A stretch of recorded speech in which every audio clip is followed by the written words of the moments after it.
Bonjour Evelyne. Alors aujourd'hui, on plonge dans une situation particulièrement tendue au Gabon. Mhm. On a d'un côté Kémy Séba, figure panafricaniste assez connue, qui annonce une visite. Il veut parler souveraineté, franc CFA. Bon, cette monnaie est souvent vue comme un symbole colonial, hein. Oui, un sujet sensible. Et de l'autre côté, des menaces d'arrestation, qui viendraient, d'après nos sources, du vice-président Séraphin Boundunga. Exactement. Et pour décrypter ça, on a quoi? On a des déclarations vidéo de Kémy Séba lui-même, mais aussi une intervention assez virulente, on peut dire, Ah oui? de Bob Mengom, une voix gabonaise, lui, très critique du pouvoir. Et puis quelques notes qui résument un peu les faits. D'accord. L'objectif, c'est vraiment d'essayer de démêler tout ça. Qui sont les acteurs? Quelles sont les accusations? Parce qu'elles sont graves, hein, contre le vice-président, contre le dirigeant actuel aussi, qu'on surnomme le prince de béton. Hmm. Et puis voir comment ces idéaux panafricains, ils se confrontent aux réalités politiques locales, avec en plus ces soupçons d'ingérence étrangère, française, béninoise. Ok. Alors, commençons par Kémy Séba, si vous voulez bien. Sa version, il prévoyait donc cette visite à Libreville, mi-juin, c'est ça, 16 au 22 juin. C'est ça. Très axé, panafricanisme, monnaie. Et il raconte une audience entre ses proches, dont son ancien formateur, le professeur Grégoire Biogo, Oui, une figure importante pour lui. et le vice-président Mondunga. Mais alors, qu'est-ce qui s'est passé pour que ça dérape comme ça? C'est là que ça devient critique, en fait. D'après ce que dit Seba pendant cette rencontre, Mondunga aurait assez clairement menacé de le faire arrêter. Carrément. Ouais, pour trouble à l'ordre public s'il mettait les pieds au Gabon. Et ça, malgré son passeport diplomatique nigérien, qui, bon, normalement... Donc il devrait le protéger un minimum. Voilà. Alors Seba dit qu'il a reporté par respect, dit-il, pour le professeur Biogo, pour pas le mettre en difficulté, Hmm. mais il affirme qu'il viendra, tôt ou tard. Et il dénonce aussi ce qu'il appelle une campagne de dénigrement, orchestrée selon lui par les services français. D'accord. Donc ça, c'est la version de Séba, qui met en cause directement le vice-président.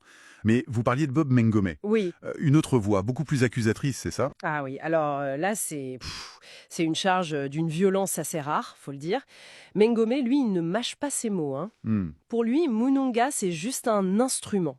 Un instrument du prince de béton, donc Oligui Nguema, le dirigeant actuel. D'accord. Et il va plus loin, il accuse Mununga de corruption passée, du temps où il était ministre sous Ali Bongo, et même de trahison envers l'ancien président. Ah ouais, quand même, des accusations très très lourdes là. Extrêmement. Contre le vice-président. Mais Mengome, il s'arrête pas là, si j'ai bien compris, il vise aussi le chef de l'État. Absolument.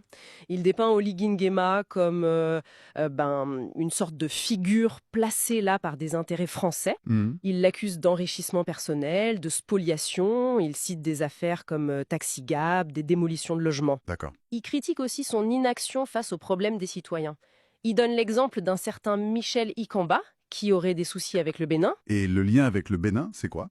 Pour Mangom, les actions du pouvoir actuel, elles serviraient les intérêts français, mais aussi ceux du président béninois, Patrice Talon. D'accord. Et Mengom, dans tout ça, il se positionne comment par rapport à Séba? En soutien total. Il va même jusqu'à se dire candidat à la mort. C'est dire la tension. Waouh! On sent une tension extrême, oui. Et toujours cette question des influences extérieures qui revient. C'est ça. Comment on démêle ce réseau-là? Ces alliances présumées, ces accusations croisées, c'est complexe, non? C'est là toute la difficulté, oui. Les sources pointent plusieurs figures au rôle un peu ambigu. Le professeur Biogo, par exemple, mentor de Seba, d'accord, mais apparemment proche du régime. Memang dit même qu'il est parent d'Oligui Nguema. Ah bon? Oui. Et puis Private Ngomo, un autre proche de Seba, qui était militant et qui est devenu conseiller présidentiel. Son rôle a peut-être évolué. Mhm. Et puis bien sûr, ces allégations persistantes d'influence française, béninoise. Patrice Talon lui-même est souvent critiqué par Seba pour sa propre politique au Bénin d'ailleurs. D'accord. Tout ça, ça s'inscrit dans ce débat brûlant sur le franc CFA et dans une critique très très dure de la gouvernance actuelle au Gabon. Donc au final, si on essaye de synthétiser un peu ce qu'on retient de ces sources, c'est une confrontation assez directe, hein. Oui, un choc frontal. D'un côté, le discours panafricaniste, axé souveraineté, et de l'autre, un pouvoir gabonais qui lui fait face à des accusations internes très lourdes. Corruption, manipulation, dépendance de l'extérieur. C'est ça, deux récits qui s'affrontent vraiment violemment.